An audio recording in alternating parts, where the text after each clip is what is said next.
प्रणाम मिथिलावासी, हम अहाँ सबके हाथ जोड़ के प्रणाम करै छी। अभी हम अहाँ के जे है स्वतंत्र सोनाली सुपरफास्ट एक्सप्रेस के विकलांग कोच के जे है हम स्थिति देखावे जा रहल छी। देखल जाए तो पहले के मुताबिक जे है विकलांग कोच के स्थिति बहुत ही बढ़िया है, बहुत ही ज़्यादा सुधार भेलै है। और ई जे है ट्रेन है जे जयनगर से चल के नई दिल्ली के लिए जाए छे।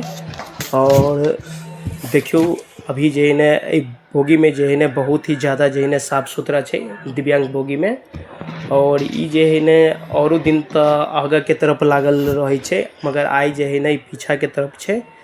अहाँ सभी विकलांग भाई सब जे है जे जयनगर से दिल्ली के लिए जे सफ़र करे चाहे छे वो विकलांग बोगी में जे है आराम से क सकै छी, कि अभी जे है फिलहाल कोनो दिक्कत नहीं है, एकदम सफाई सुथरा है। और प्लस में प्रशासनों के व्यवस्था बहुत बढ़िया है। अहाँ जे है विकलांग हेल्पलाइन नंबर पर कॉल करूँ, तुरंत जे है बोगी में जे अन्य व्यक्ति बैठल रहे छे दिव्यांग के अलावा तुरंत जे है खाली कराए। अहाँ सब बिंदास जे है सफ़र कर सकै छी।